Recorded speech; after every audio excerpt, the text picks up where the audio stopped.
Shri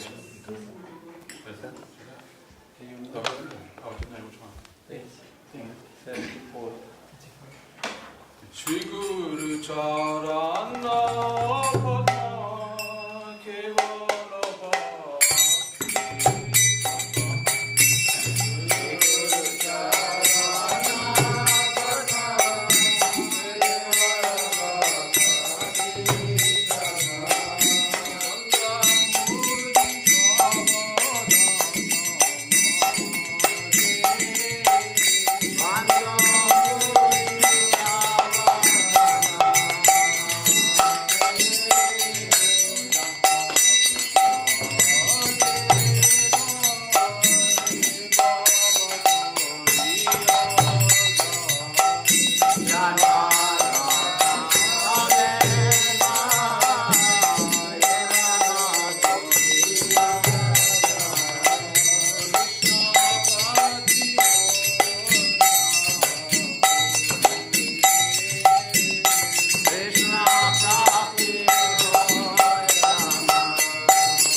Nityananda Sri Krishna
You hand me a songbook, that last one there.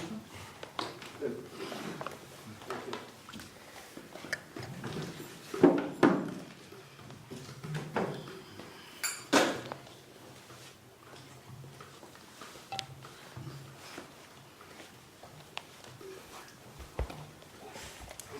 My gosh.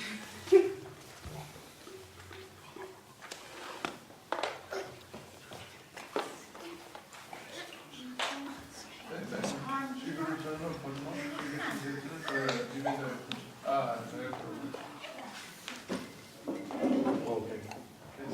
Going in order? I think Yeah. could be. Run to your order, man. Yeah, you can do yours. Okay, let's go with that one. I'll try.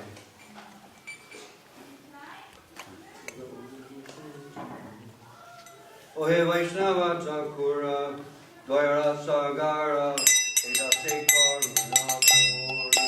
Oh hey Vaishnava Thakura, Doya Rasa Gara, Edase Karuna Ohe Vaishnava Thakura, Dvayara Sagara, Edase Karuna Puri. Vaishnava Thakura, Doya Rasa Gara, Edase Karuna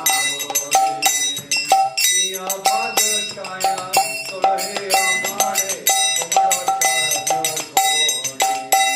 Adiya Pada Jaya, Sodoe Amare, Tomara Charana Sori. Soya Veda Dhori, Soya Sasori, Soya Guna Devudase. Acaya Vega Domi, Jaya Dasashuri, Jaya Guna Devudase. Soya Sara Sangha, Deho He Amare, Ute Ki Sangerase.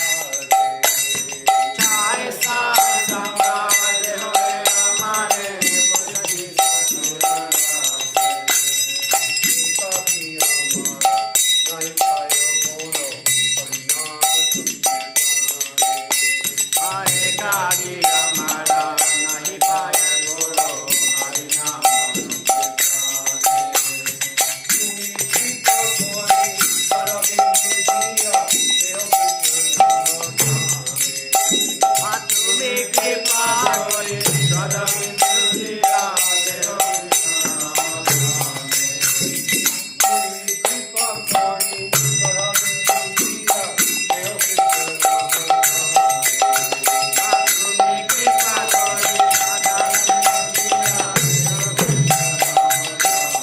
Krishna Se Tomara, Krishna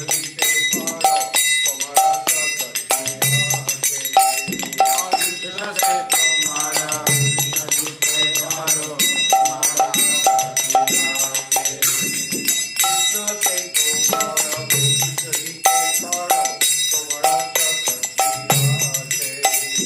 Krishna Se Tomara, Krishna Jite Tomaro, Tomara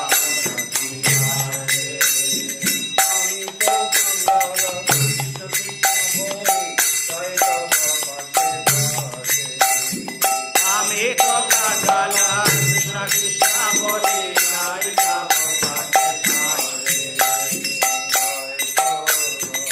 Bhagavate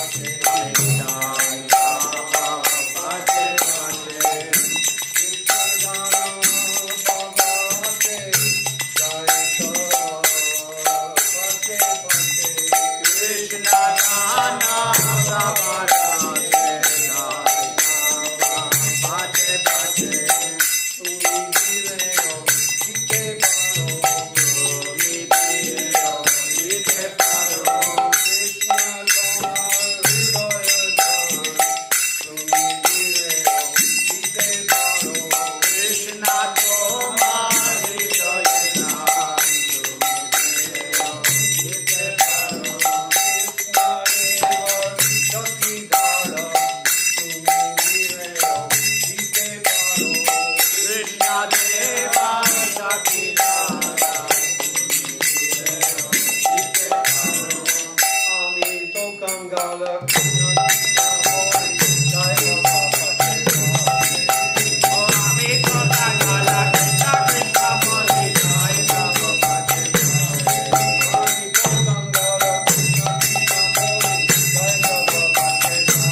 Ki Jai.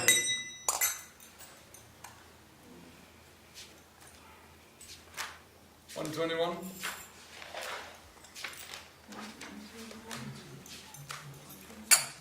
Nariyago Drume Nityananda Mahaja. Nariyago Drume Nityananda Mahaja. Nariyago Drume Nityananda Mahaja. Nariyago Drume Nityananda Mahaja.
dances to the chanting of God.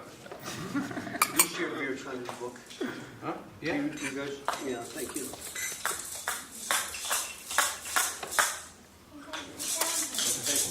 You want to taste? No, it's fine.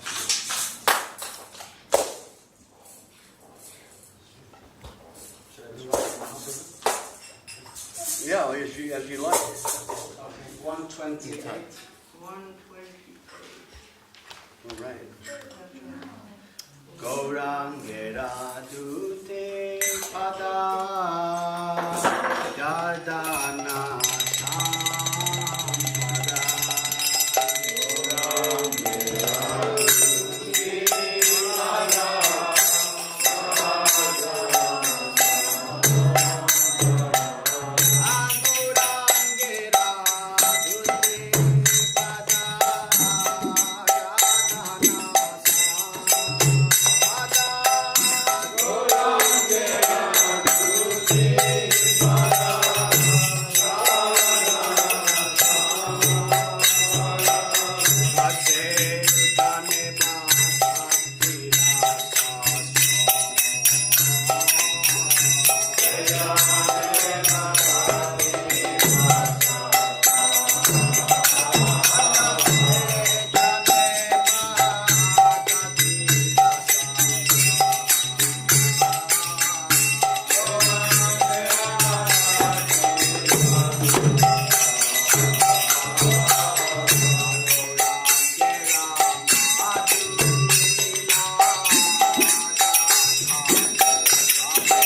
he get that running back and forth from? So I keep You must get it from the kids up in Italy. Uh-huh. I think you must have seen them dancing in Italy and now it's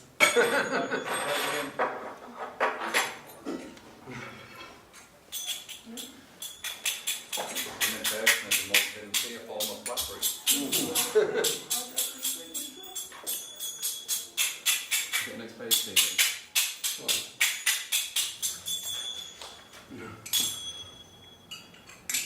Oh yeah, that's a good one.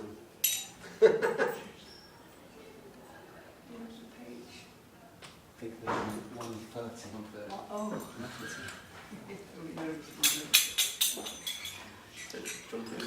Let Katie do it. This is Katie's song, right? Yeah. He does the refrain well. Avatara Sara Gauraya Avatara Avatara Sara Gauraya Avatara Enna Padile Kare Enna Padile Kare Enna Bhasha Kirana Priyasa Enna Bhasha Kirana Priyasa Apana Paramati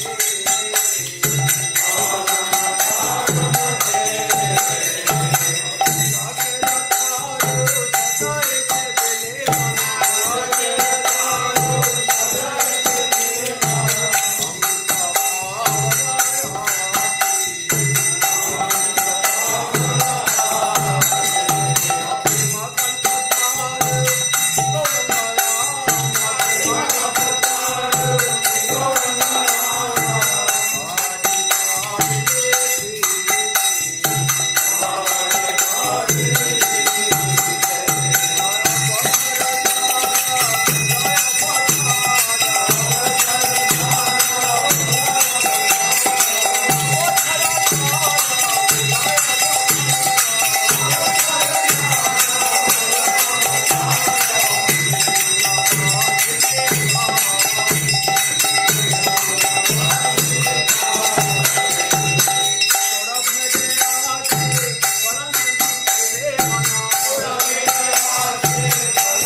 Srila Lochanas Thakur ki jai.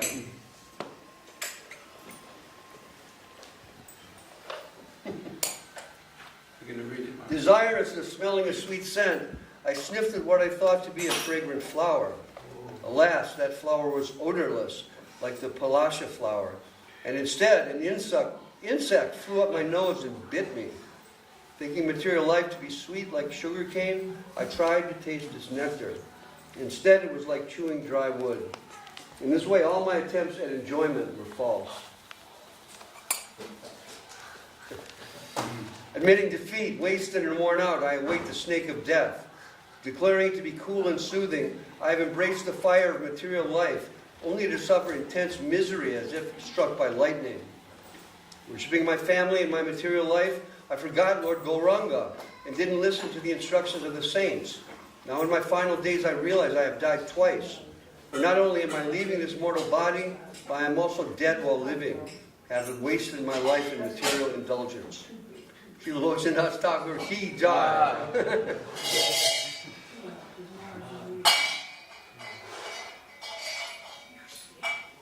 a message in there somewhere.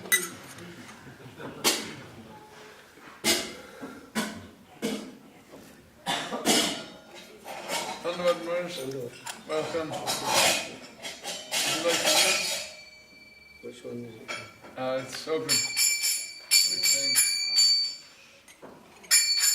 the standard set is done.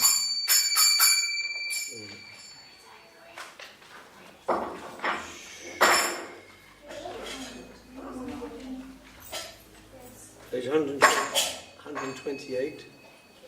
We're just saying. Did you do it? Yeah. Okay.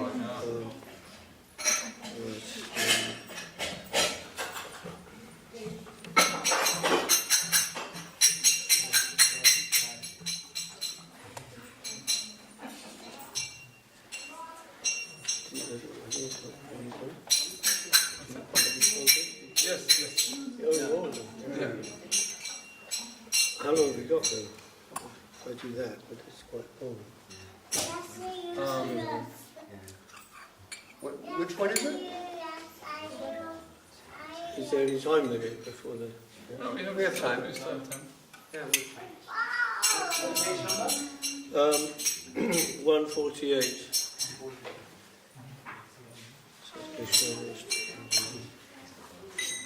Oh, wow.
Goswami Prabhu ki jai. Jai. Would be all right to read the translation? Sure. Okay. Okay. It's your personal choice whether you want to go through the names, the 6 names each time, but I'll definitely do it the first time. I offer my respectful obeisances unto the 6 Goswamis, namely Sri Rupa Goswami, Sri Sanatana Goswami, Sri Raghunath Bhatta Goswami, Sri Raghunath Das Goswami, Sri Jiva Goswami and Sri Gopal Bhatta Goswami, who are always engaged in chanting the holy name of Krishna and dancing. They're just like the ocean of love of God, and they're popular both with the gentle and with the ruffians, because they're not envious of anyone. Whatever they do, they're all pleasing to everyone, and they're fully blessed by Lord Chaitanya. Thus they're engaged in missionary activities meant to deliver all the conditioned souls in the material universe. I offer my obeisances unto the 6 Goswamis, who are very expert in scrutinizingly studying all the revealed scriptures, with the aim of establishing eternal religious principles for the benefit of all human beings. Thus they are honored all over the 3 worlds, and they are worth taking shelter of, because they are absorbed in the mood of the gopis, and are engaged in the transcendental loving service of Radha and Krishna. I offer my respectful obeisances unto the 6 Goswamis, who are very much enriched in the understanding of Lord Chaitanya, and who are thus expert in narrating his transcendental qualities. They can purify all conditioned souls from the reactions of their sinful activities by pouring upon them transcendental songs about Govinda. As such, they are very expert in increasing the limits of the ocean of transcendental bliss, and they are the saviors of the living entities from the devouring mouth of liberation.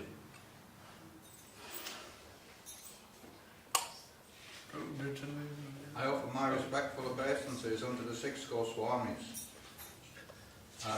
who kicked off all association of aristocracy as insignificant, in order to deliver the poor conditioned souls to the accepted lawn pots, treating themselves as mendicants, but they are always merged in the ecstatic ocean of the gopis' love for Krishna, and bathe always and repeatedly in the waves of that ocean. I offer my respectful obeisances unto the 6 Goswamis, who were always engaged in worshipping Radha Krishna in the transcendental land of Vrindavan. where there are beautiful trees full of fruits and flowers which have under their roots all valuable jewels. The Goswamis are perfectly competent to bestow upon the living entities the greatest boon of the goal of life. I offer my respectful obeisances unto the 6 Goswamis, who are engaged in chanting the holy names of the Lord and bowing down in a scheduled measurement. In this way they utilised their valuable lives, and in executing these devotional activities they conquered over eating and sleeping, and were always meek and humble, enchanted by remembering the transcendental qualities of the Lord. I offer my respectful obeisances unto the 6 Goswamis, who were sometimes on the bank of the Radhakund lake on the shores of the Yamuna, and sometimes in Vamshivat. There they appeared just like madmen, in the full ecstasy of love for Krishna, exhibiting different transcendental symptoms in their bodies, and they were merged in the ecstasy of Krishna consciousness. I offer my respectful obeisances unto the 6 Goswamis, namely Srila Rupa Goswami, Sri Sanatana Goswami, Sri Raghunath Bhatta Goswami, Sri Raghunath Das Goswami, Sri Jiva Goswami, and Sri Gopal Bhatta Goswami, who were chanting very loudly everywhere in Vrindavan, shouting, Queen of Vrindavan, Radharani, O Lalita, Krishna Nanda Maharaj, where are you all now? Are you just on the hill of Govardhan, or are you under the trees on the bank of the Jamuna? Where are you? These were their moods in executing Krishna consciousness. Shri Sad Goswami Ashtakam Ki Jai. Does anyone translate that? I'm not sure. Definitely in Gautam Mahamad, because you were scrutinizingly as a Guru Day, so. Uh-huh.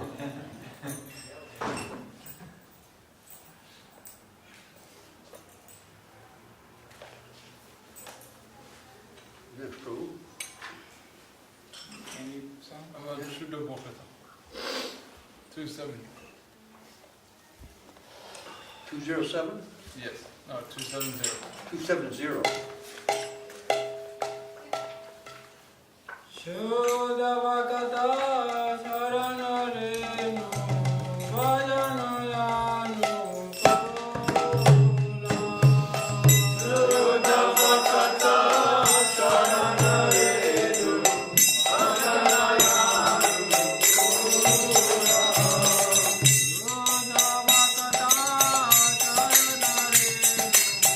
saranarenu vajanayanu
thought it was next. That'd be nice to conclude it or something. Yeah, I think so, yeah. That was very lovely, yeah. Srinam Sankirtan Ki Jai. Jai. Nitai Gaur Premanandi.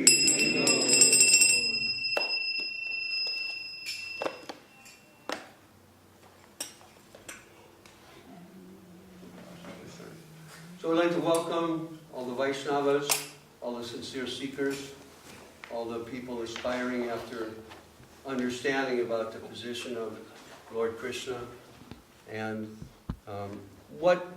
who is he actually, and what has he done in relation to this world, and where is his final abode? These are some questions that may come up, and the understanding was given by our Sri Chaitanya Mahaprabhu very clearly.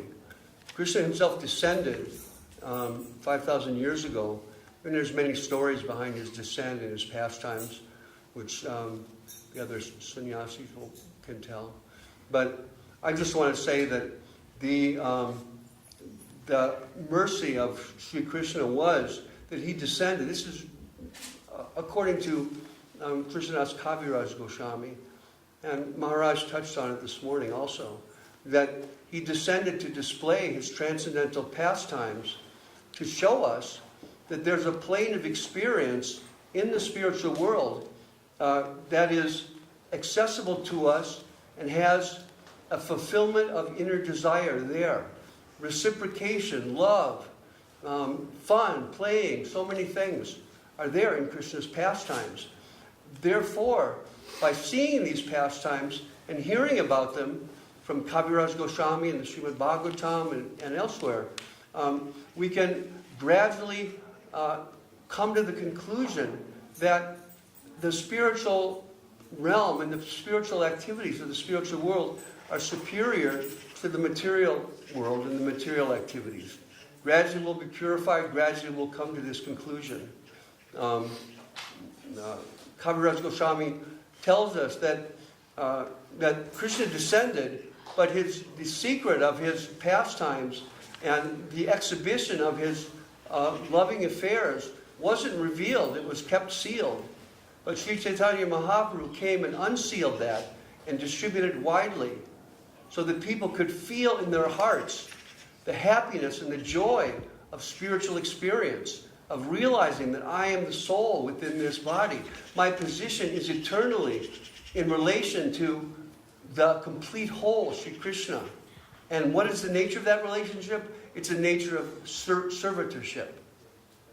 This was given by Sri Chaitanya Mahaprabhu, and the principles expanded by Srila Rupa Goswami, a great disciple of Sri Chaitanya Mahaprabhu, to teach us how to engage in Bhakti Yoga, Krishna's Bhakti Yoga. The 9 processes, so many different methods and means through which we can develop our hearts so that we can grow closer and closer to Krishna, and in that way, farther and farther away from the material world and the material energies. So Krishna descended very kindly from that spiritual transcendental world, and in this case, he directly descended. There was no descent through avatars that's sometimes described, but we understand from our gurus that Krishna came himself, and himself showed transcendental relation, transcendental love, and real reciprocation in a happy life. So we can read Krishna's pastimes. Srila Prabhupada A.C. Bhaktivedanta Swami has given them to us in Krishna book, and get an understanding of how real and how beautiful the spiritual world is. It's the fulfillment of all of our aspirations. Whatever joy and happiness and experience we've had in this world will be perfected in the spiritual world, in Krishna's world. We'll find full fulfillment of all desires in the transcendental realm in relation to Lord Sri Krishna. So he descended to show us this, so that we could see the reality of Krishna's pastimes, Krishna's love, and Krishna's eternal position as the Supreme, and our eternal relationship as servants of Krishna. So Krishna Janmastami, we come together and chant together, read together, discuss together, try to understand together, or rather to experience together the transcendental feeling of development of Krishna consciousness that can be awakened in our hearts by the grace of Sri Guru and Gauranga. They've given us the key to Krishna and Krishna's world, and we can go there by their grace. Simply we have to engage in the chanting of Hare Krishna, engage in service, and try to surrender to the Supreme Lord. This is the purpose of Krishna's descent, is to give us this opportunity. So Krishna Janmashtami, we worship here. We worship Sri Chaitanya Mahaprabhu, who is Krishna himself. And even more, Krishna himself giving freely and openly his love. This is his Krishna's deep, wonderful kindness that he manifests as Sri Chaitanya Mahaprabhu. Or Mahaprabhu's kindness that he manifests as Krishna. I don't know which way it goes. You know, Maharaj? Both. One but different. It's both way, yeah. So Krishna is so kind that he descends and gives us a chance to feel what is real, to finally experience something that's beyond the empty temporary taste of the material world, the rush of experience and then the emptiness of absence of experience. This is material life. So we can, by the grace of Lord Krishna, by the grace of Lord Chaitanya, we can go beyond material life and experience inner life through our surrender to Lord Sri Krishna. And this is really the inner understanding of Krishna's appearance. He's come to help us leave this material world by surrendering fully to him and seeing him everywhere as our friend. This is our hope and this is our desire on Krishna Janmashtami, that everyone will appreciate the rare opportunity that we've got to see directly Sri Chaitanya Mahaprabhu, Radha Giridhari, manifest here before us, giving us opportunities to enter into Krishna's love and Krishna's pastimes. So, Jai, Srila Bhakti Rakhak Sridhar Dev Goswami Maharaj ki Jai. Srila Bhakti Sundar Govinda Dev Goswami Maharaj ki Jai. Srila A.C. Bhaktivedanta Swami Maharaj Prabhupada ki Jai. Nitai Gaur Premanandi. Who's next? Gandhi Maharaj. Does the microphone go there, or is it already recorded? It should. So they can hear over there.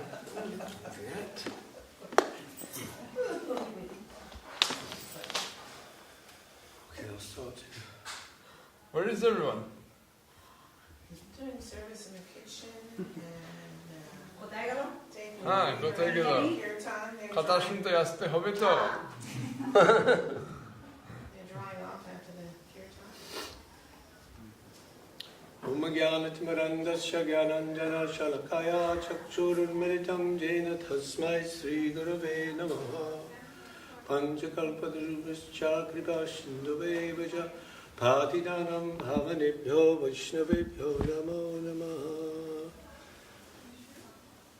Yes, so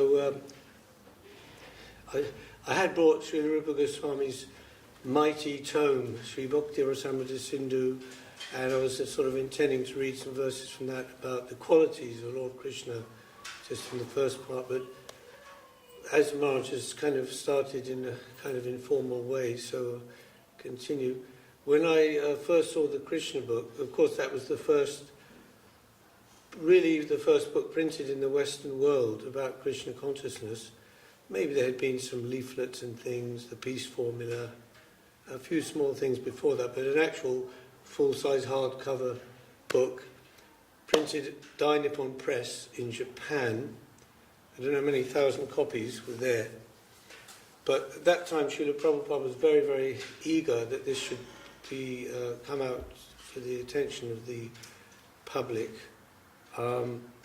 his summary of the 10th canto of Srimad Bhagavatam. It's told in a narrative form, like a kind of a story form. And just at that point, when George Harrison was quite involved with helping the mission, Srila Prabhupada, I mean, he basically had a relationship with Srila Prabhupada, who was introduced to him by Shyamasundar Prabhu, and they immediately connected. And just at that point, when the Krishna book was supposed to be published, but they didn't have any funds, sufficient funds, in the small mission at that time. I mean, what the cost was, I don't quite remember, but... 19,000. How many? 19,000. $19,000, or the equivalent, yeah.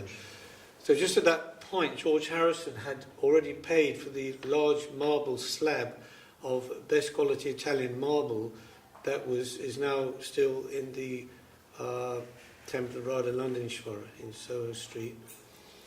And so Srila Prabhupada said to Shyamasundar, quite in his way, "Oh, if you ask George, he will pay for that. It's no problem." Then Shyamasundar was a little bit reluctant, because he thought, we don't want George to be thinking we're pressing on him and exploiting him or something like that. He's just paid this large amount. So, but Srila Prabhupada said, no problem at all. He'll be fine with that. That was his. So eventually they went. The dinner was arranged anyway at George's house, Friar Park, a strange Gothic mansion, and a few of them were there. Shyamasundar was also there, and then they had the dinner, prasad, vegetarian dinner, prasad, and then George played a few tunes on his ukulele, and they were just chatting. Then Shyamasundar said, "I've got to pop the question now, I have to do it now, otherwise I'll leave without asking." So he said, "George, Prabhupada was wondering if you'd be able to pay for the Krishna book." And there was like this silence, dead silence, and then Shyamasundar thought, "Oh no, I've gone too far, this is it." But just then, all the lights went off, and there's a clap of lightning and thunder, and all the lights in the house went off, and then a few seconds came on again. George said, "Oh, that's the sign. I'll do it," So he was very aware of those things. So then, he says in the introduction, Srila Prabhupada, when somebody looks at the cover of this book and they say, who's that boy? And who's that girl with that boy? And so that's how it is. No one would really normally imagine that they would be the Godhead, Supreme Predominating Moiety and Supreme Predominated Moiety, like that. And then in the introduction, also, George Harrison wrote, everybody's looking for Krishna, some don't realise that they are, but they are, and God has many names, etc., but all are Krishna, like this way. So, devotees who come to Christian consciousness in many different ways and through many different paths, obviously they must have some sukriti to be able to accept and believe about Krishna consciousness, Krishna being the Supreme Personality of Godhead. From this life or past lives, it must be there. But we all come in many different ways, but there is some attraction there, of course. And there's no reason, ultimately there's no reason to think why God should not be or should not appear in such a form or way by his own sweet will. After all, even in Genesis, book of Genesis in the Bible says, man is made in the image and likeness of God. So the original prototype of the human being is that human-like form of Krishna, and his human pastimes, Maharaj will know the verse, are said to be the highest. I think Naralila. Do you know that? Krishna Rajate Kakela Sarvutam Naralila Naravapu Tahara Sharup Gopaveshvenu Karna Vakishvanantavar Naralila Hoyanadu. And what does it mean? Of all Krishna's pastimes, his human pastimes are the best. His human form is his original form, and his flute in hand, his cowherd boy dress, his dancing,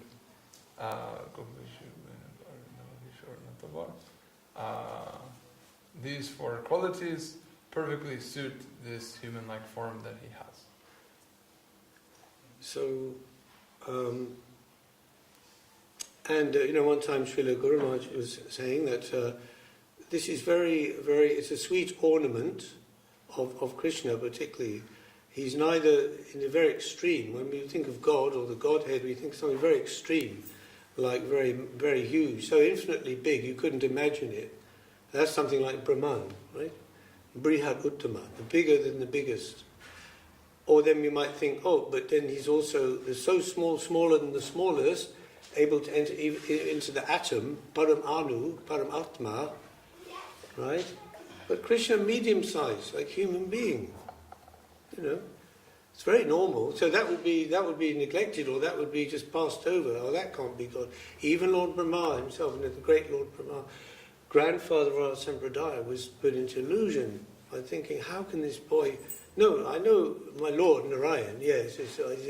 He lives in the ocean of milk on the Ananta Shesh, and whenever there's a problem in the universe, the demigods come to Brahma, he goes there, and he requests the Lord, and the Lord agrees then to descend as avatar to save the world, as the Yuga avatar, and so on. But this is not. He couldn't. And then we know the story, what happened. So we have to remember there's infinite possibility. We are Jiva souls. The Jiva soul is, because we're coming from Tatashta region, plane of existence, very, very tiny. Therefore, on one side, the spiritual energy, the internal energy, and the other side, the Maya energy, the so-called external energy or material energy. We're very, very, very small, and we're going to be controlled and influenced in our life by one or other of them. It's not possible to remain in the neutral position, aham brahmasmi, for a long time. Even the yogis, you also know the verse, Jamadabhiya yoga, Kama, Loba, Hato, Matu, Mahu, Mukunda Savaya Jatvat, this verse. The yogis who are, for lifetimes together, they can achieve tranquility of mind in samadhi, but they must fall down, because without the taking shelter of the lotus feet of Mukunda, Mukunda means the giver of liberation. The giver of liberation is Krishna. It's something that's given, it's not something you just ascend to and take. It's given.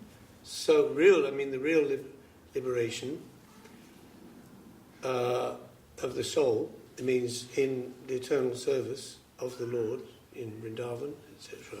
So this other kind of liberation is not very significant.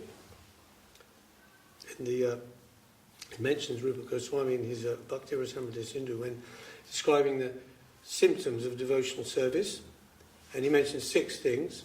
And so we can take it that Kanishta Madhyam Uttam, that's one way to take it. The first 2, the middle 2, and the last 2. But he says, how does it begin? Kleshagni. Kleshagni Shubhada. First is that the material kleshas, miseries, suffering, nasty things, that is reduced, and Shubhada, auspiciousness in the life, is growing, increasing. Then, next, Moksha Laguta Krit. As Srila Guru Maharaj says, the stage of moksha is crossed in the beginning. Chaito Darpana Marjanam Bhava Mahadavagni Nirvapanam. The Nirvana means Nirvana, and Davagni is Agni, the fire in the forest. Dava means forest. Remember Krishna swallowed the forest fire. I went to that place in Vrindavan once called Davanala Kund. It's very nice. It's just very quiet. Nobody goes there really. Kind of hidden place in the forest. But so Davagni Nirvapanam, the blazing forest fire of material existence is extinguished by the power of the holy name. That's just in the beginning. So here, Moksha Laguta Krit, moksha, the whole idea of this great thing called moksha that the Vedas are talking about, that is presented as to be the great goal and purpose of human life, this moksha, this liberation from birth, old age, disease, death and suffering of every kind. Laguta Krit, it's very insignificant, like a feather. There's no substance and nothing worth even really talking about, never mind aspiring for. So how great then is devotional service? You know, the taste of the service of the Lord, that rasa, is already way beyond that. Moksha laguta krit, then sudulabha, but it's very rarely achieved. That kind of pure devotional service, Sandrananda Visheshatma, it can give complete satisfaction to self, as Srila Guru Maharaj puts it. All the nerves of our soul will be satisfied and purified and sanctified. There, Sandrananda Visheshatma, and the last, Sri Krishna Karshini Chasha, that Krishna, who is all attractive, that was the general translation, was explained like that by Srila Prabhupada in his books. The all-attractive one, Krish to attract, and Anand to give bliss, happiness. And then that all-attractive person, Sri Krishna Karshini Chasha, he himself becomes attracted. He's attracted. Not just attracted like, take it or leave it, but irresistibly drawn to and becomes the slave of that person who possesses such pure devotional service. How great is that, and how much above the so-called liberation? So, devotional service really is a great thing. So anybody who comes to it from any stage or any level, is very, very fortunate. And Krishna, the attractor, generally is Madan Gopal or Madan Mohan, right? He maddens us, or he captivates the soul. You could say Mohan is illusion, puts the soul into illusion by his beauty. So he's like, forget everything, isn't it? So you see the picture of Krishna and you go, how beautiful. There's something there, Even if we don't feel completely captivated and begin showing all kind of ecstatic symptoms, but something is there, the sukriti. Something must be there in the person for them to recognize that and be attracted to it. Isn't it? Just like your two instruments, you pluck one string on one instrument over here, E string, I'm not a musician, but the same string will start to vibrate in the instrument over there, because there's that resonance. So something must be there in the soul from this life or previous life to have that attraction for Krishna. And that has to start somewhere. Then we say, Madan Mohan, first he attracts, then Govinda, Lord Govinda Sundara, he gives service, he gives seva.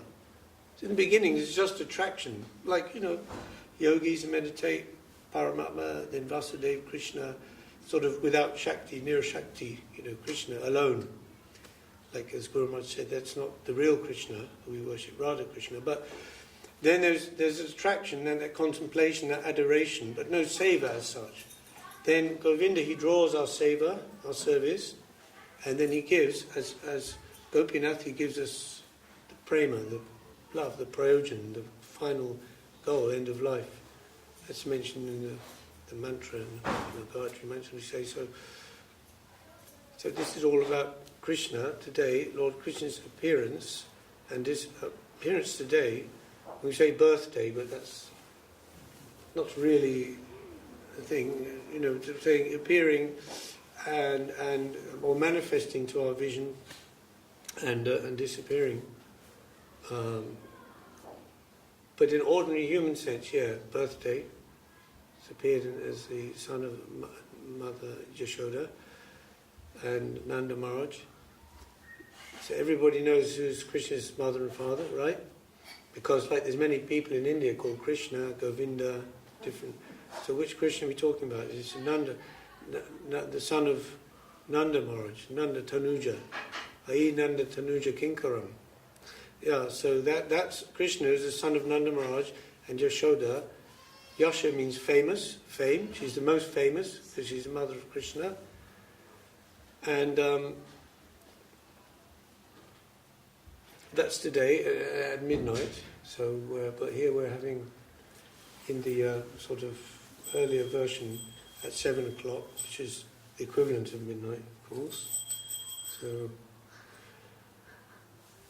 that's me finished, March. Please say something for us. Jai. Sri Krishna Janmastami ki jai. Jai. Jai.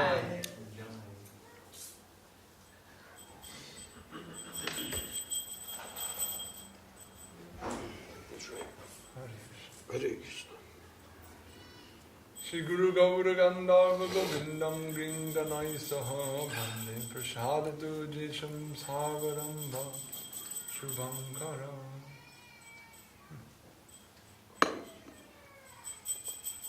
Well, we're very happy to hear from Sripad Nasir Maharaj, Sripad Tridandi Maharaj, some of the essential points to be discussed on this holy day, Sri Krishna Janmastami.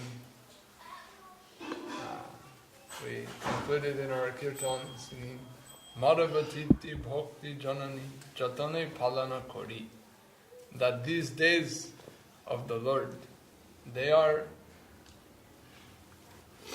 like a mother of devotion. In other words, something that can give us and can nourish our devotion. So, Jotone Palana Kori, let us observe them very carefully, or let us observe them with much care and endeavor. So, we're told that the ideal way to go about this is to do so in the company of the Vaishnavas, to do so in the abode of the Lord. So we are gathered for that purpose. And that is a cause for happiness. That is a good thing in our life. Right? The song concludes saying, Bhakti Vinod, Krishna Bhajani, Jatani, that saying, what he gets every day that is conducive to service, he accepts with the greatest joy. So today we got some cause for joy. We got some chance to be in the company of the Vaishnavas, in praise of the Lord at the lotus feet of Shri Shri Guru Gauranga, Radha Giridhari. Come on! Haribol! Yes! Alright, thank you. Come on. Just because we're... So, we heard about some various instances in connection with our Guru Varga, the observance of Janmashtami. Most notably, we heard from Param Guru Maharaj that when he was initially visiting Gaudiya Math in the 1920s, then he came on one occasion to Ultadanga, at the time the Bhakti Vinod Asam in Ultadanga, to participate in the Krishna Janmastami festival. And Srila Prabhupada was there, as were many devotees. And he arrived in the afternoon, and some class was being given by some of the devotees in the math. And there he heard this point made, that today Krishna Janmashtami is a festival in celebration of the birth or appearance of Krishna in the heart of his pure devotee. That is the subject of our gathering today. The appearance of Krishna in the heart of his pure devotee. And some discourse was given on this subject.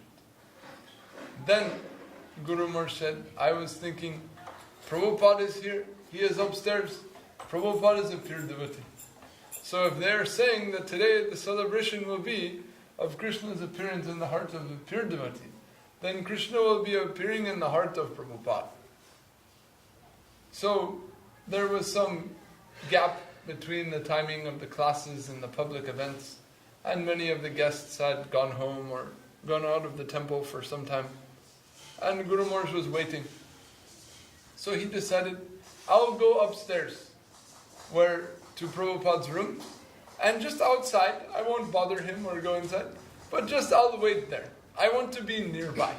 I want to be close to where Krishna is going to appear. So it was evening, it was dark, he said, and the hallway was not well lit. So he was sitting in the hallway in the dark. And in my mind I had this idea, that soon Krishna would be appearing. He remarked like that. Right? But then, and this is before he was initiated, before he was known to the devotees. So, after some time, one of the devotees comes down the hall and sees some guest, or we may say outsider, sitting here in the dark, very close to Prabhupada. And he was alarmed. And he said, "Hey, what are you doing here?" A little strongly he remarked to him, "What are you doing here? There's nothing for you here. This is not a public place. Why are you sitting here in the dark?" And Guru Maharaj just very frankly, he said, "Well, I heard in the class given by one of your colleagues or one of your brothers that Krishna would be appearing in the heart of his pure devotee. And here is the room of Prabhupada. So I am awaiting Krishna's appearance. For that reason I am sitting here." But he said that whoever came to discuss him didn't quite appreciate his sentiment so much. And said, "Well, why don't you come back at the time of the class? You can't stay here any longer." And sent him away. But he remarked that from the beginning I had this idea, that really our focus will be the appearance of Krishna in the heart of his pure devotee. And that also, no doubt, Janmashtami Tithi is in the month of Bhadra. This is the month and the time upon which Lord Krishna appeared on this earth. No doubt it is also that. But what we come to understand throughout Krishna's pastimes is that those who are not his devotees never have his association. Never see him. What they see, that's not him. And how extreme is this? We hear even later in the 10th canto that another person decides that he's going to convince the world that he is the avatar of Vishnu. And then he has a battle with Krishna over this subject. People say, "You're the avatar of Vishnu, I'm the avatar of Vishnu. I will demonstrate my power." And some battle is had, and he affixes some extra arms on his body as if to show that he is the real Vishnu. And so how is that possible? We hear Krishna is all attractive. We were just hearing Maharaj saying, Krishna is all attractive, giving such satisfaction. He's inconceivably beautiful and wonderful. But here's someone, let alone devoted to him, let alone attracted to him, let alone even respecting him, let alone even treating him like a dignified human being. This person wants to fight with him. This person wants to turn him into his servant and convince him that he is him. How is it possible? Right? Then, by this extreme example, we can understand that to be, so to speak, present is not necessarily to see. Hare Krishna. Hare Krishna. But rather, Jomme Vaisha Brinute Tena Labdya. Asyaisha Vibrinute Atmatanum Sam. That the Lord is seen by whom He chooses and by no one else. He is Adhoksaja. He reserves the right to be seen by others. He is not an object that falls within our purview. Never has been, never will be. Rather, it is His will that we may see Him, and in what sense and to what depth. And how many layers, how many subtleties may be involved. Through the commentaries on the Shastra given by the Goswamis, we hear about so many layers of understanding or layers of depth of perception about the position of Krishna. Very, very fine things are drawn out about Krishna, how He is understood, who He is, and this highest, inconceivably wonderful object of worship. The Akhilara Samrita Murti, Swayam Rup, Swayam Bhagavan, Sri Krishna, is revealed to the world, we can say, by Mahaprabhu and his associates. If you go through Bhagavatam, will you be able to gather that? No. Right? But when Mahaprabhu came, then we can say who Krishna was, or how his position has been represented in Bhagavatam. That is revealed. So, as unqualified as we may be, we have received such a glimpse, such a what is called dig darshan, or such an indication of the direction to which we should send our aspiration. And that gradually we will come to find to be of infinite value, to be invaluable. And how that is dealt with, then there is some history, there is some analysis given, especially by Srila Vishwanath Chakravarti Thakur. And there were some instances where some devotees asked Param Guru Maharaj about this subject. They said, we've heard that the way things are described in Bhagavatam and the conclusions that Srila Chakravarti Thakur has drawn, they are almost contradictory, or they are appearing very different. Can you please clarify this? And Guru Maharaj spoke to that, and he spoke about the conclusion given by Srila Chakravarti Thakur. And also you'll find in the first issue, we were discussing a little bit of this morning, in the very first issue of Sri Gauriya Darshan, published by Gurudev 1955, volume 1, issue 1, the first very publication, came out in honor of Krishna Janmastami. And there is an article entitled Janmashtami. And then these things are discussed at length.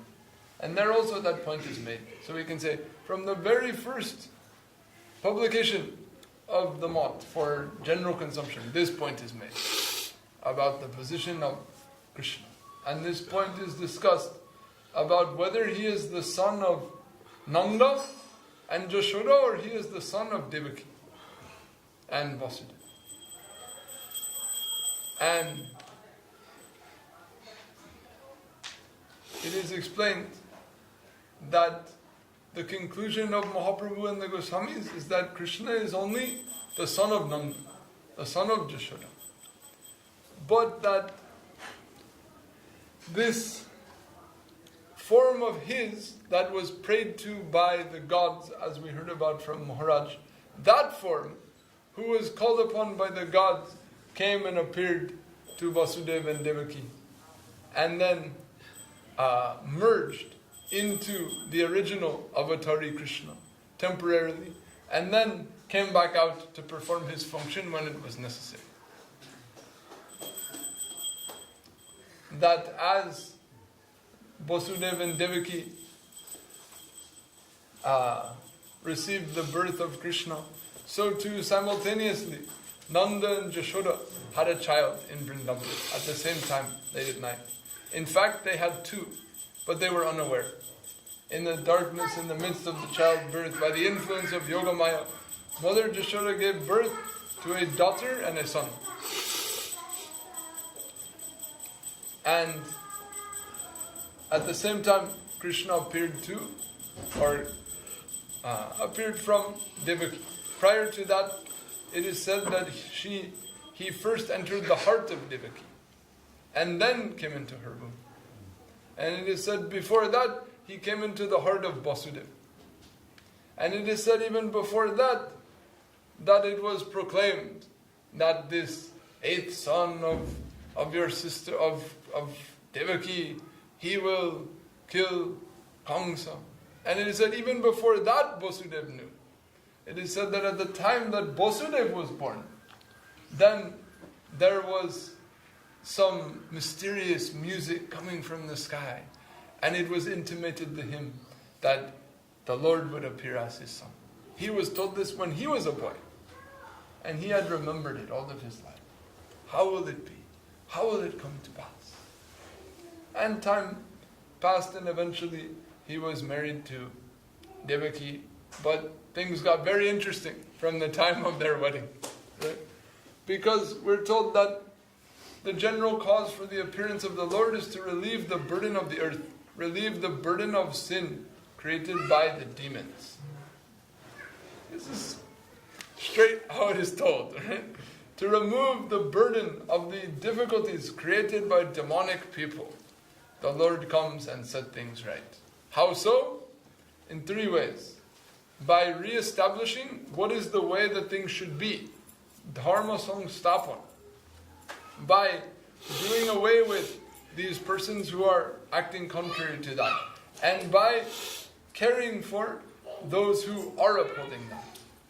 So he establishes the Dharma, he stops that are going against it, and he supports those who are acting according to it. This is his general function.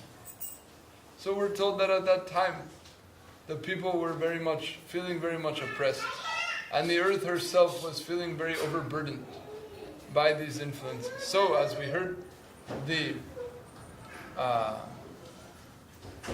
gods assembled, they prayed to Brahma, Brahma appealed to Vishnu, and Vishnu agreed to appear.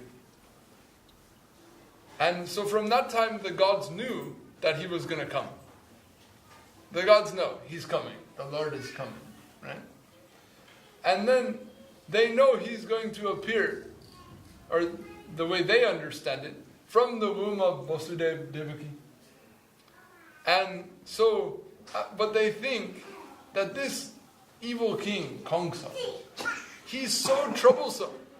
We want to make sure that he gets destroyed. So we know that Krishna only destroys people who harm his devotees or endanger his devotees. So we'll make sure Kamsa makes some Vaishnava Puran.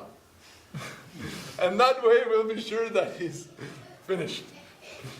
So they think, if Kamsa doesn't know that the Lord is coming, maybe the Lord will be compassionate to him. But if Kamsa is tipped off that the Lord is coming, he's going to get angry, he's going to fight, he's going to offend some Vaishnavas, and that's going to guarantee he's destroyed. So therefore, when Vasudeva and Devaki are having their chariot parade, celebrating their wedding, from the sky comes a voice to tell Kamsa, the eighth son of your sister, he will kill you. Right? You might think, oh, that's protecting me, that's giving me news and the chance to fight this off. Right? Actually, they're guaranteeing his destruction by telling him this. But this is the way, in Gita, the Daiva Asura Sampad, the character of the divine, the thing is, on some points they agree, on some points they will, in this regard, both are happy, right? The Vaishnavas are happy that this news is made, this demonic person is also happy that this news is given. One is thinking, oh, well now the inevitable is sure to pass, and the other one is thinking, now I can stand and ward it off and fight. They're both happy that this occurred. One is thinking the higher power is lesser than mine. The other is thinking the higher power's success is assured. Like in that pastime of Saki Gopal, right? When they make this agreement. Okay, we'll marry this Brahman's daughter to this poor man if Gopal can come as a witness. And the Vaishnavas, they're thinking, oh, Gopal will definitely come and give the witness, so we'll be successful. And the atheistic people are thinking, how is this deity ever going to come walk across India and give witness? It's impossible. Then we're going to succeed. And they will happily agree. Yes, it's a very good proposal. So, like that. Kamsa is informed. And then immediately, he grabs Devaki by the hair and pulls out his sword and he's about to cut off her head. But Vasudeva, he acts very quickly. And he can see that Kamsa cannot be dealt with by force. He must be approached through reason. So by various arguments and implications, he convinces Kamsa to desist from this act. And ultimately he promises Kamsa, I will bring you my children, and you can do with them what you will, but don't preempt this by killing your own sister. This will be bad for you, right? If you kill your own sister, everyone's going to think you're a coward, everyone's going to, think very less of you, and it's going to be very heavy for karma for you in the future, so really it's not in your interest to do this. Don't do this. But if you're worried about her sons, don't worry, I'll supply them to you. But what happened? Did Vasudeva keep his word? ultimately he took Krishna to Vrindavan. He didn't deliver the son to Kamsa. So Param Guru Maharaj pointed this out. In the Leela of Ramchandra, Dasharatha was bound to observe his promise to Kaikeyi, to give her a boon, and thus to send Ramachandra into exile. But in Krishna Leela, the Lord's Father broke his word and took Krishna to Vrindavan. So, this is also a deep subject actually. There are many expressions of it as the distinction between Maryada Purushottam and Leela Purushottam. What is higher? Right? Virtue or love? What is the essence of life? What is the ultimate aspect of existence? What is the real substance by which all will be fulfilled? Is it virtue or is it love? And could love maintain its dignity, maintain its greatness, even in transgressing virtue? No. We can't actually, yes, I don't know. Huh? Maharaj Yudhisthira, one of Bahashas on the elephant. So, this subject is a subject of difference of opinion. Right? We see there are devotees of Ramchandra, devotees of Nrsingadev, devotees of Narayan, devotees of Krishna, devotees of Mahaprabhu. It is not a subject that will, so to speak, make or break your destiny. Your destiny will be bright, regardless of your stance on this. But what we're taught in Srimad Bhagavatam, what we're taught by Sri Chaitanya Mahaprabhu, what we're taught by this comparison between the character of Vasudeva and Dasharatha, is that love has the right to transgress law. That the real essential thing by which all people are sustained, the real objective for which they live, the real fundamental purpose for which the world exists, the real ideal after which we should aspire, is love, not duty. Could love itself be a sustaining force that exceeds even duty in the capacity to create efficient behavior in its carriers? How strongly can one be motivated by love? Can the motivation produced by love exceed the motivation produced by duty? A sense of duty. And could the Lord be more satisfied with expressions of love towards Him, even more so than adherence to a law that He decries?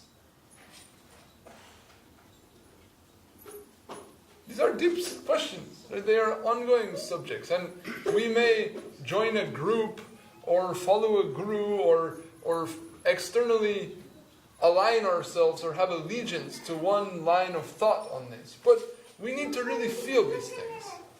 We need to have real feeling in our heart for the subtle significance of these conclusions. That, we may say, is one of our aspirations in the yearly observance of Janmashtami and the ongoing practice of Krishna consciousness, to really have some feeling for these things. So anyway, What you're talking about is pure love, prema, right? Yes. Not material love. Not. Right. I just wanted to... Okay, that's a great point. Atmendriya priti vancha se bhulikam Krishnendriya priti vancha dhare premanam. What is, Maharaj is bringing up a very important point. The distinction between kama and prema, or selfish love and selfless love. What really is love? For us, for short, we refer to the love as given as the highest ideal by Sri Chaitanya Mahaprabhu. What is called prema, which means the desire to satisfy Krishna irrespective of what that requires of us.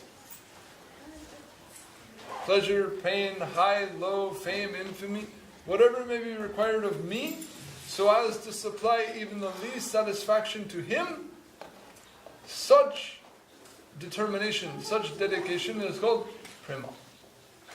So that type of love is more dignified even than law, even than virtue. Rather, that is the highest conception of virtue.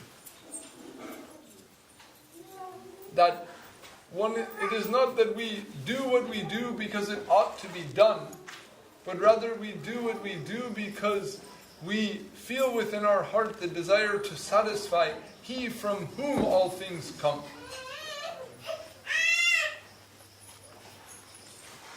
So it is a more complete and efficient cycle through which elements within the Absolute are moving.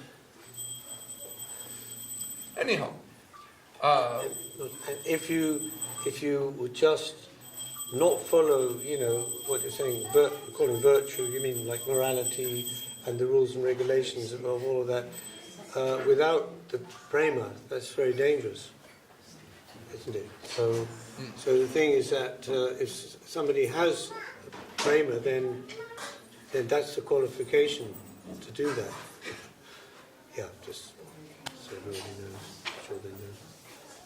yes, so that's also a very significant point. That it is not we're here to say that this love is something we can cultivate with neglect of virtue, but rather that it will hold the position as the highest ideal to which we aspire, and there's absolutely no call to transgress principles of virtue, lest it is actually a tangible necessity in the expression of love. In other words, unless it's absolutely necessary as an expression of love, there's no scope to transgress the principles of virtue. That balance is what Maharaj is bringing up. Another very important point. However, as to come back to the subject of Krishna, what we just mentioned, that's the law as it applies to the soul, as it applies to the living being. But Krishna himself, he may do anything and everything. His will is the highest law. And if his will is to act or perform in such a way so as to transgress worldly law of order or dignity or what have you, then to resist his will in preference for abstract notions of right and wrong, that will be to neglect this higher reality and its substance. But to that we will say that the only purpose Krishna has for neglecting the laws of Dharma in society is to facilitate deeper exchanges of love between himself and his devotees.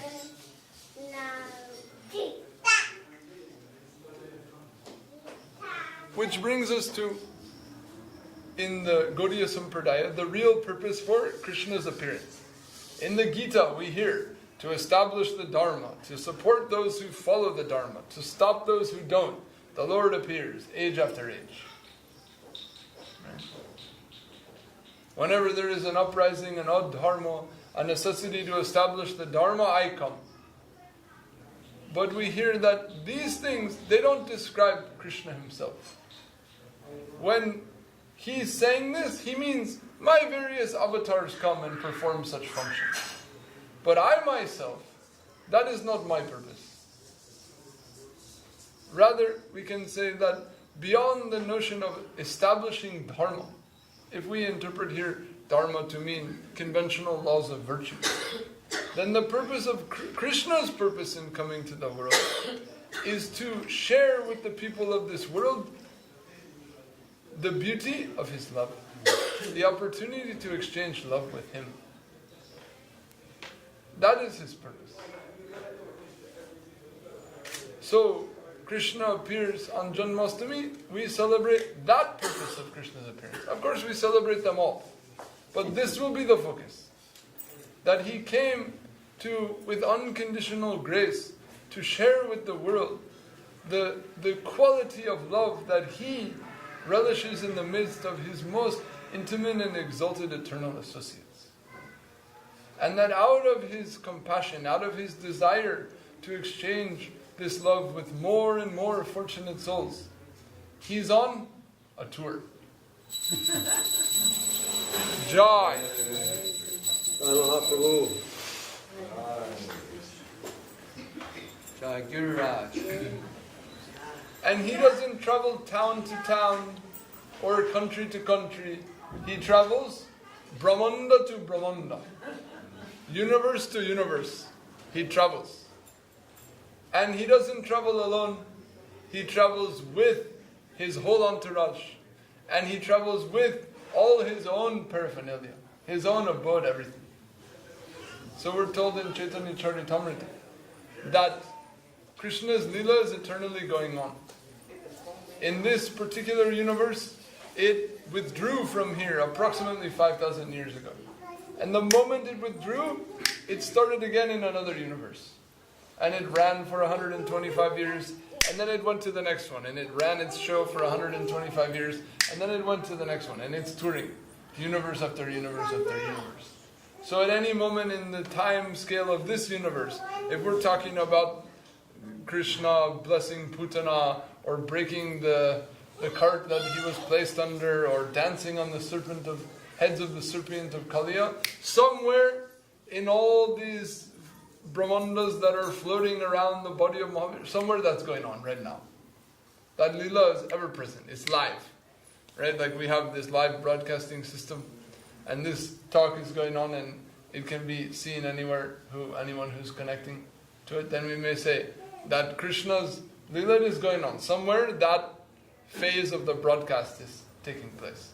And at any moment we may have remembrance of that. All these things are ever fresh, ever new, ever present. And our purpose in following this path is to purify our heart so that these things may appear there. That is, again, the main point we want to emphasize. When Krishna appeared, he appeared in the heart of Vasudeva. From the heart of Vasudeva to the heart of Devaki. Then he manifested externally. And so too, when he appeared in Braja, he came into the hearts of all the people there. And even so much so, it is told in this particular article I was referring to, that some play on words is given, that generally it is said Krishna appeared in Nandaloy. Means the place of Nanda Maharaj. But then the comment is given that, what does Nanda mean? Nanda means Ananda. Nanda means joy. And Aloy means what? It means a place, or a place in which something is kept, or in which something is existing. So Aloy means the heart. So Aloy, in this place in which there is joy. And he says, what is joy? Then he quoted that verse that Maharaj mentioned earlier. Sandra Ananda Visheshatma. That amongst those, the stage of bhakti that is said to be the highest, then there is some extraordinary, volatile form of ananda that occurs in the heart of the devotee. So it said, where there is devotion of the highest nature, there is that qualified sense of ananda. And it is there that the Lord appears. In other words, the Lord appears in the hearts of his pure devotees, simply. So, this we want to derive as the main inspiration from remembering Janmashtami, is that for us to have real connection with Krishna, for us to be benefited by the worship of Krishna's appearance, we must leave with some sincere resolve to purify our heart, to make our heart a suitable place for Krishna to appear. And as his glorious appearance took place on the earth 5,000 years ago, by virtue of the pure devotion of Nanda, Jashoda, Devaki, Vasudeva, and so forth, so too that can happen anywhere, at any time, so soon as someone's heart is ready for that, so soon as one is qualified.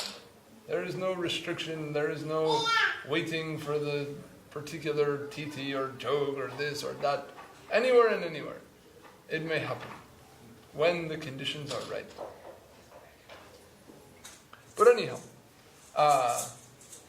when the gods declared that Kamsa, the 8th son of this child, of your sister, will kill you, Then Kamsa threatens Devaki, Vasudeva talks him out of it, he promises the 8 sons, and then Narada comes and another extraordinary thing happens. Narada is a devotee. Narada wants to help the devotees and the family of Krishna.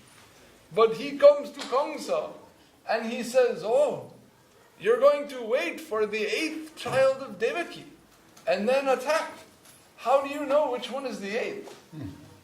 You heard from the sky, oh, the 8th son will come, but in what order are they counting? How can you be sure which one is the 8th? You should think about this very seriously. And then, by that instigation of Narada, Kamsa kills them all. And it made me say, why did Narada say like this? Why are the Devas, why is Narada giving all this encouragement to Kamsa to act this way? But actually, Narada knew that the first 6 sons of Devaki, they were actually needed only to be born and pass away very quickly to fulfill a previous curse from a previous life. And that was desirable for them. And that by this sort of behavior, Kamsa's own destruction would be assured. So like that he also participated. And then one by one, all the sons were killed until the 7th, which was transferred from the womb of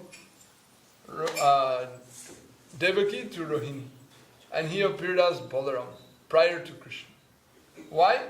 To prepare everything. Krishna never arrives until the scene is set.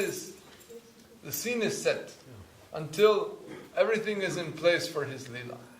So first, Balaram comes to pave the way. And then finally, Krishna appears.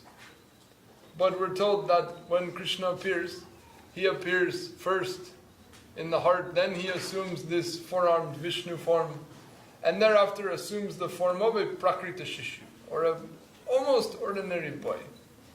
And then Vasudeva breaks his word to Kamsa, takes the boy by the power of Yogamaya, he escapes and he crosses the Jamuna and goes to Vrindavan.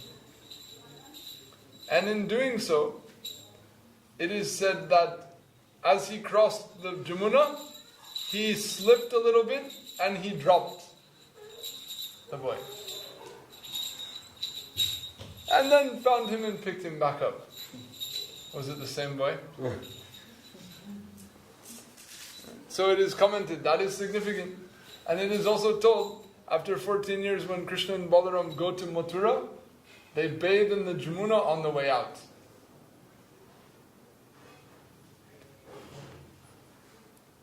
Meaning, who entered the Jamuna at that time came out when Krishna and Balaram appeared 14 years later.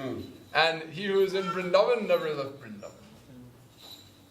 And more so, it is said that when Vasudeva came, then he arrived in the middle of the night, quickly, he left this child and he took the other child that was there. And it is said that Jashoda, unknown to her, gave birth as to a boy and a girl. And when Vasudeva put down the boy that he put down and the boy that were there became one. And then he picked up the girl. And he went back.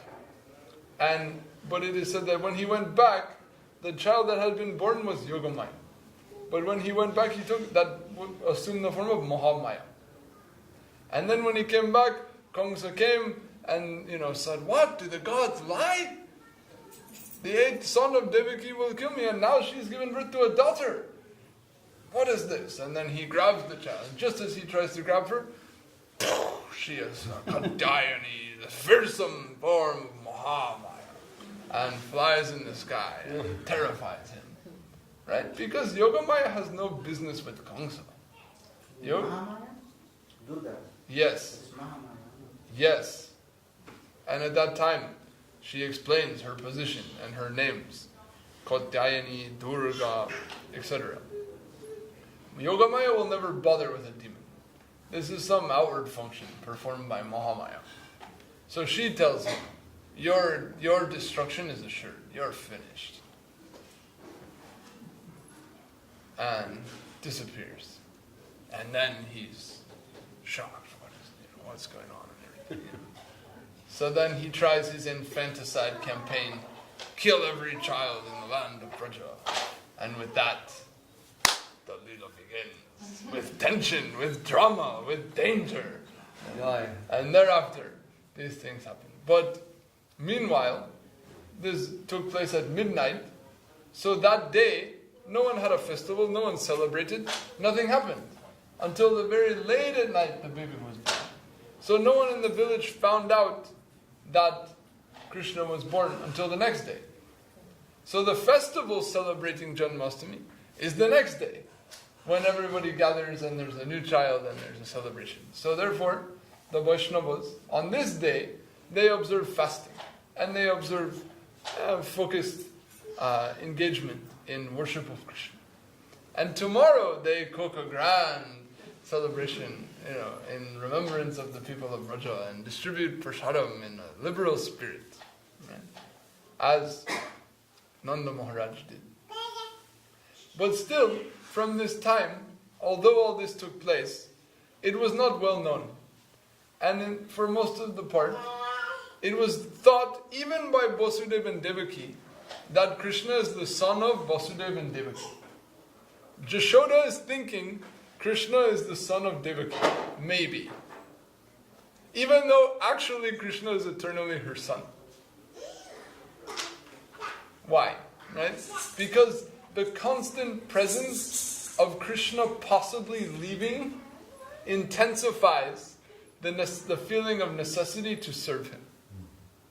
This constant, although he belongs to, although he's owned by the devotees who have this type of love for him, he keeps this tension there in various times where nobody feels like they can ever have him or completely control him. He's always maybe, possibly, could be somehow out of reach. So there's not a moment to waste. There's not a minute to spare. Let us, serve him howsoever we are able now. And so this went on until finally the time came and Krishna was called to Mathura to protect the land of Braja. Right? And then we're told when he goes to Mathura, in other words, his Vrindavan form remains in Vrindavan and his Mathura form goes to Mathura. And he gloriously succeeds in doing away with Kamsa and all these things. Then Vasudeva and Devaki come up. They haven't seen Krishna for 14 years. They're so proud. He's the greatest hero. He's just defeated Kamsa in the stadium. He's outdone this massive war elephant and he's triumphantly returning from Vrindavan. And it's so wonderful. And Balaram and Krishna, they affectionately, they see their mother and their father and they come to embrace them. But Vasudeva and Devaki pay dandavat to Krishna and Balaram. They don't even embrace their children. They bow down. They have that sense of what is called Aishwarya Gyan. Or this, they know that Krishna is actually Vishnu. So they cannot simply treat him like a child. They have this understanding. But nevertheless, Krishna was considered in general by people to be the son of Devaki and Vasudeva. But we find in one of the final slokas of the whole 10th canto, where it said the essence of the whole 10th canto is compressed. Then Shukadeva Goswami says, Jayati Jana Nivaso Devaki Janma Vado. Devaki Janma Vadho. He who is known to have been born from Devaki. Let us praise he who is known to have been born from Devaki. Means, most people, they think it means he who's the son of Devaki, who's famous for being the son of Devaki. But what he actually is saying is who's known as such, but really is not. Who's not the son of Devaki, but who's known as such. So then the question becomes, well then why? Why was it this way? Why didn't Jashoda speak up? Why didn't she just come out and say what was the real position? Well, her name tells you the answer. As Maharaj mentioned, Jashoda.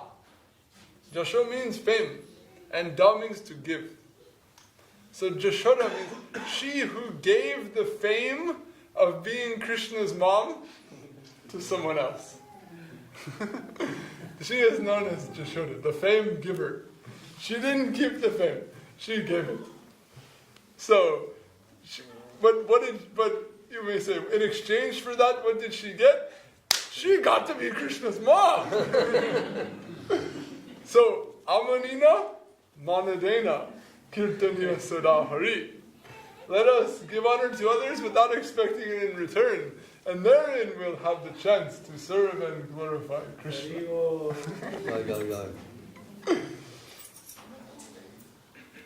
So anyway, like this, the unborn is born. And were it not for this birth of the unborn, our lives would be meaningless. This is another article that was given in Gaudiya Darshan. The name of the article was, were it not for Krishna's birth, your life would be meaningless. It's the name of the article. And then, why is that? And to say, were it not for this purpose of having eternal love for Krishna, what would be the value of life? What would be the purpose of existence? This is what is really felt by the followers of Mahaprabhu. That this thing that is given by Mahaprabhu is so valuable, it renders everything else, even if prior to having heard about Mahaprabhu, it enjoyed the position of being glorious or dignified or valuable or important, it's all reduced to insignificance in comparison to such an exalted, such a captivating ideal. So were it not for the Lord to have these prakrita pastimes, were it not for Him to engage in these wonderful exchanges of love with His devotees forever, then what would there be? What would we have? We would either aspire to dissolve our spiritual existence into the Brahman, or we'd aspire to carry on vainly trying to enjoy in the midst of all these material adversities. What prospect would we have were it not for the chance to love and serve Krishna? So lastly, I'll conclude, because one verse must also always be told on this day. Janma karma chame devyam evam yoviti tatvata deha punar taktva naiviti momiti sarjuna. That Krishna himself says in the Gita, one who can understand that my birth and my activities are a prakrita, that they are like material activities but completely not, that person, upon leaving their body, attains me, attains liberation. So, on this day, if we can acquire some understanding of how and why Krishna took birth, then our spiritual fortune and our chance to have consciousness and experience of the plane beyond that of birth is assured by His grace and the grace of Sriman Mahaprabhu and our Guru Varga. Go Premanande! Okay. I'd like to conclude with anything like that. Alright, well, we were planning to have Arati at 7, it's just past 7. Are we... we have a little bit more time. Okay. Can we sing the 262? Okay. What's that? Sure. 262.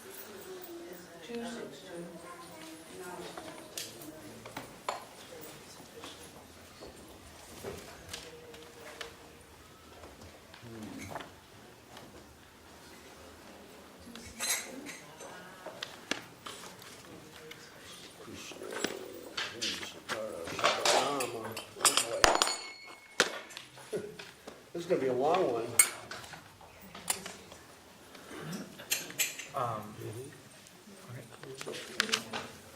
Is it also in Kirtan Guide?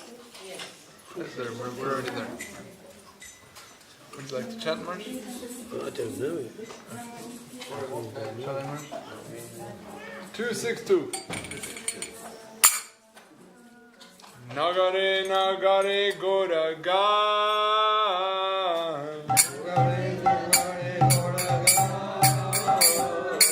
Yashomata Stanya Pai Shri Nanda Nanda,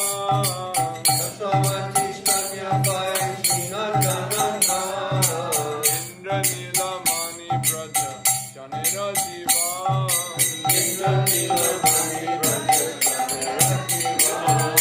Shri Gokula Nishachari Putana Ghatana,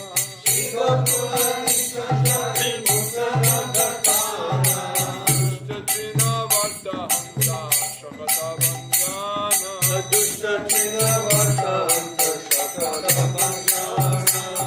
Navanita Chaura Dhari Harana Kushara,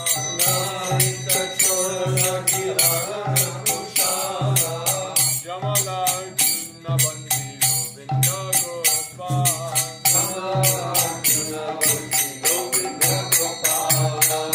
Damodara Vrindavana Govatsarakara,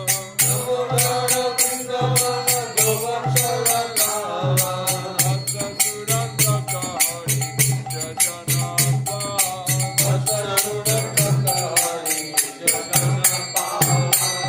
Vakasatru Agahanta Brahmadi Maha,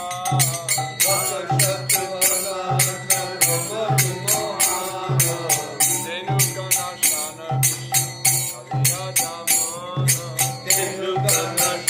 Krishna Kaliyadamana, Chitamara Shiki Picha Dhani Venunara,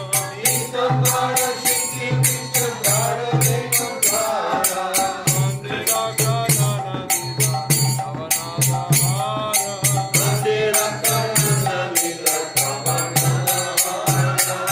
Natavara Guhatara Sharata Vihari,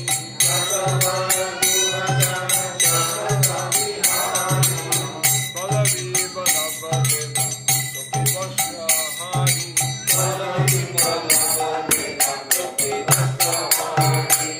Jagyapati Ganapati Karunara Sindhu,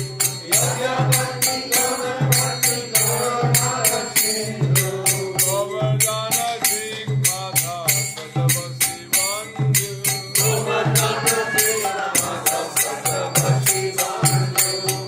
Nagarpa Hari Nanda Rakita Mukunda,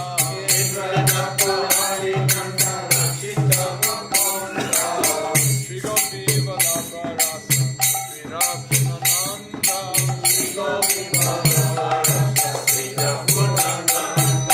Shri Radha Vallabha Radha Madhava Sundara,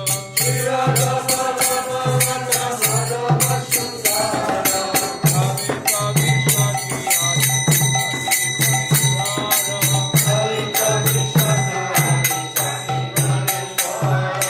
Navajala Dhara Kanti Madana Moha,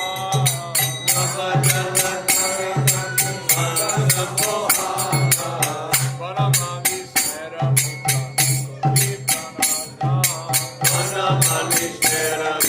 Gopi Pranadana, Shivangi Murali Dhara Jamuna Nagara,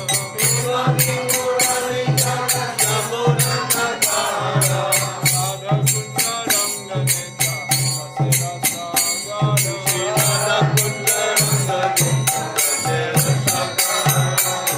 Ravani Prananath Kunjuka Vivashi,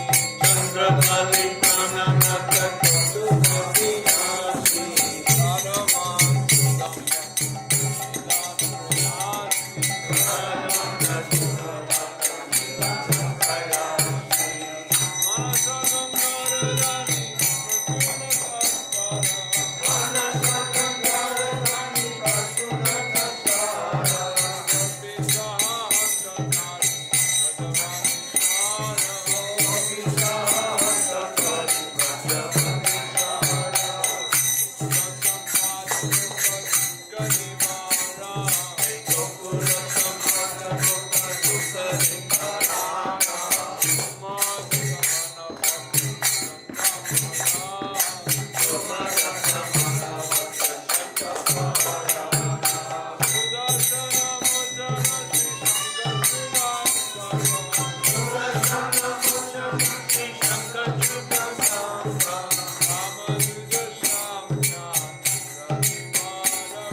Alright, please make room so everyone can come in. Put the pillows up in the corner.